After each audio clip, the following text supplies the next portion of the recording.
Get away from my house.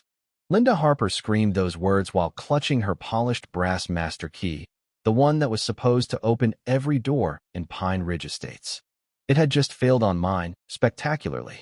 She shattered my kitchen window instead, then dialed 911 claiming I was the danger. For months, she had buried me in fake violations because I refused to hand over my spare key to her HOA crusade. Now she was staging a welfare check, certain the police would back the respectable association president over the stubborn homeowner.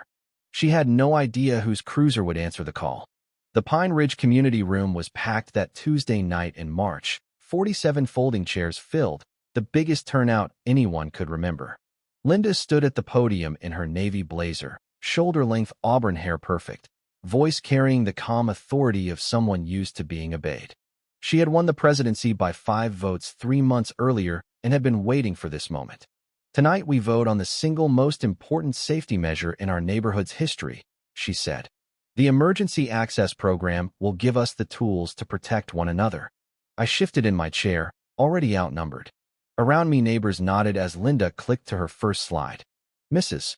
Ellison, 73 and alone since Mr. Ellison passed, looked especially moved. Mr. Carter, father of twin toddlers, glanced up from his phone but stayed attentive. Picture this, Linda continued. Mrs. Ellison collapses in her hallway. Door locked, phone across the room. Under current rules, we wait for the fire department to break the door. Time lost, damage done, life at risk. With master key access, I can be there in seconds. The room murmured approval. She had chosen her example perfectly. Mrs. Ellison actually blushed, pleased to be the poster child for safety. Every homeowner will provide 1 spare key to the management company, Linda explained. Keys secured in a lockbox, accessible only to board members in verified emergencies. No more waiting for lockouts, wellness checks, or maintenance issues. Edward Brooks, our new association attorney, stood at the back taking notes. Something about him bothered me, though I couldn't name it. He had appeared 6 weeks ago with cut-rate legal services, suspiciously reasonable. The floor is open, Linda announced, though her tone expected silence. I stood. At 56, I had learned that speaking up in groups required either courage or foolishness. I still wasn't sure which I owned. I appreciate the concern, I said, but this policy guts private property rights. Our homes are not apartments. The covenants give the HOA no authority to demand keys. Show me the clause. Show me the statute. Linda's smile thinned. Richard, this is about community welfare. Your privacy isn't worth more than everyone's safety. The room turned against me. She had framed it as selfishness versus neighborly love. It's not privacy, I said. It's legality. You can't point to a law because none exists. Edward Brooks cleared his throat. Actually, Mr. Larson, emergency access policies are common. The board has broad latitude for reasonable safety rules. His answer felt rehearsed. I'd like that precedent in writing, I said. Of course, he replied smoothly. I'll prepare a memo. 20 minutes later the vote was called. 23 hands rose. Mine stayed down. Motion passes, Linda declared, beaming. Key collection starts Monday. 2 weeks to comply. Walking home, I called my son Mark. He was finishing patrol in the next county, but always picked up. Hey Dad, how was the meeting? Interesting. They passed a master key rule. I was the only no. Linda wants spare keys from everyone for emergencies. Mark went quiet. As a sheriff's deputy, he understood both safety and property lines. Dad, that sounds shaky. HOAs can't usually force entry. That's what I told them. Their lawyer disagrees. Name? Edward Brooks. New hire. I'll run him tomorrow. Something's off. Over the next 2 weeks, I watched neighbors comply. Mrs. Ellison handed her key to Linda with a grateful smile. Mr. Carter dropped his off during lunch, joking about his lockout habit. Linda patrolled evenings with a clipboard, checking boxes. When she reached my house, she paused theatrically so others would notice. The fines began small. Grass 2.1 inches instead of 2.0, $40. Mark's marked cruiser in my driveway overnight, $50. Mowing at 8:17 a.m. Instead of 9 o'clock, $60. Each citation carried the same message, comply or bleed. Mark heard the strain in my voice. Dad, that's harassment. Document everything. I already was. Timestamps, Photos, witnesses, old engineer habits. Good. If it turns criminal, call me instantly. I promised, hoping it wouldn't come to that. I was wrong. For weeks after the vote, the brass master key had opened every door except mine. Linda Harper stood on my porch at 10:30 p.m. that Friday in April, staring at the jammed lock in fury.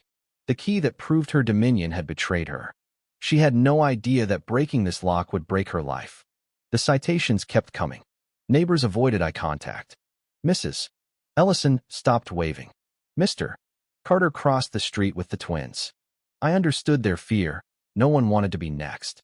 Linda's worst mistake was hiring a private investigator. I spotted the gray sedan 3 afternoons in a row. When Mark visited, I mentioned the plate. Registered PI, he confirmed. Someone's paying for eyes on you. Friday evening, I kept my routine, weekly grocery run to the 24-hour market. Linda had mapped it. House empty 10:15 to 11 o'clock. Lights on timers, street quiet. Perfect for a wellness check. She approached my door confident. The master key slid in, then stuck. She twisted harder. The brass tip snapped inside my lock. Evidence now stuck out like a confession. She could walk away and face vandalism charges, or double down and claim concern. She chose escalation. The side window had always been her backup. She grabbed a river rock from my landscaping, irony lost on her, and smashed the glass. She reached through, sliced her wrist, and opened the door from inside. Mr. Larson, are you all right? She called, stepping into my empty living room. My security cameras recorded everything. She planted her phone on the coffee table to support her story, then retreated to her car and dialed 911. I heard screaming and glass breaking, she told dispatch. He lives alone. I think he's having a heart attack. Units en route for minutes. I had forgotten my wallet and turned back early. I pulled into the driveway as 2 patrol cars converged, city police from the north, county sheriff from the south. Linda stood on my porch in practiced distress. Oh, Mr. Larson, thank God, she called loud enough for the officers to hear. I took in the broken window, the key shard, her guilt. Ma'am, what are you doing on my property? Officer Davis from City Police stepped forward with Deputy Daniel Reed. Broken window, forced entry, conflicting stories. Sir, identify yourself. Richard Larson. This is my house. We got a medical emergency call. Linda launched her script. I heard crashing, was worried he'd fallen. I have footage, I said calmly. Would you like to see? Deputy Reed nodded. Yes, sir. We reviewed the video inside. Linda forcing the key, smashing glass, planting the phone. Ma'am, this contradicts your statement, Officer Davis said. You're under arrest for breaking and entering and false report. This is impossible, Linda shrieked. I'm the HOA president. Authority means nothing when you're caught on camera. 3 days later, Edward Brooks knocked with a solution. I can help, he said in his restored downtown office. We'll beat the charges and make sure she never bothers you again. Relief washed over me. Finally, an ally. What I didn't know was that Edward Brooks understood far more than he admitted. The charges were solid: breaking and entering, false report, harassment. My footage, citations, neighbor statements, overwhelming. Brooks's retainer was $5,000, reasonable against ruin. He took my exhaustive records and praised my precision. With this will prove systematic abuse. He discovered the master key vote needed 2/3, not a simple majority. The policy was void from the start. HOA funds paid the PI, breach of fiduciary duty. Trial was set 6 weeks out. Brooks knew every detail of my life, anticipated Linda's defense, performed brilliantly in the preliminary hearing. Judge Marilyn Grant convicted Linda on all counts. 6 months suspended, 2 years probation, $8,000 restitution, permanent ban from HOA office. The board removed Linda unanimously. The policy died. Neighbors apologized with pies and sheepish smiles. Property values ticked up. I felt vindicated. The system worked. Then the certified letter arrived. $100,000 lawsuit for malicious prosecution and defamation. Plaintiff Linda Harper through her husband, attorney of record Edward Brooks. My own words, my grief over Susan's death 8 years earlier, my relationship with Mark, my engineering rigidity, all weaponized to paint me paranoid and vindictive. I called Brooks. Different case, different client, he said coolly. My retainer was limited to the criminal matter. Technically legal. The community flipped again. Mrs. Ellison avoided me. Mr. Carter whispered about mental health. My savings drained. Mortgage notices arrived. The public defender had 47 cases and 10 minutes for me. Brooks demanded medical records, financials, a court-ordered psych evaluation. Headlines called Linda the real victim. I faced bankruptcy and exile. Desperate people take desperate risks. My research uncovered 3 prior clients Brooks had later sued using their own secrets. I filed an ethics complaint, too slow to save me now. Linda's marriage crumbled under legal bills. Her husband gave an ultimatum, win or divorce. Brooks convinced them victory required proof of my instability inside my house. Friday night again. Linda returned with the useless master key, pried the garage side door, and slipped inside. She photographed letters from Mark, old medical files, anything to twist. My motion alert buzzed. I walked in and found her. What are you doing? Get out, or I call police. Go ahead, she sneered. They'll want to see your arsenal. I dialed 911. The call routed to County Dispatch. Unit 14 responded, Deputy Mark Larson, badge 318, my son using his mother's maiden name to avoid favoritism. He recognized the address instantly. Linda refined her story in the 8-minute response window. Anonymous tips, weapons, community safety. Mark arrived, body camera rolling. Ma'am, step outside. She launched her script. Mark's recognition was instant but masked. MS. Harper, you were arrested for breaking into this same house before. That was different, she insisted. I stepped from the kitchen. Deputy Larson, thank you. Mark looked at me, then at Linda, and made the hardest professional call of his life. MS.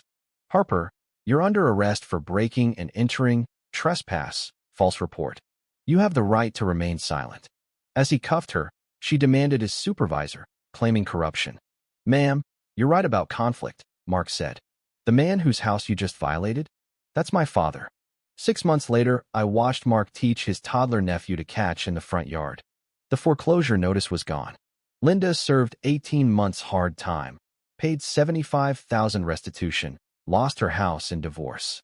Edward Brooks was disbarred, sued by 17 former clients, now selling insurance. The civil suit was dismissed with prejudice. I recovered every penny. Neighbors apologized with tears and casseroles. Property values hit county records. The HOA adopted a rights charter. Master keys were banned forever. Mark made detective sergeant. His handling of the case became academy curriculum. He married Sarah. I walked her down the aisle. Their son, Richard Mark Larson, was born in the same living room where Linda was arrested twice. I speak at HOA conferences statewide now. Document everything. Trust but verify. Raise children who choose right over easy. The broken brass key hangs framed above my fireplace, a reminder that some doors open only with integrity. What do you think? Was justice worth the cost? Did the system fail until a son in uniform fixed it? Drop your take in the comments, especially on power, abuse, and whether decent people can still fight City Hall or HOA Hall and win.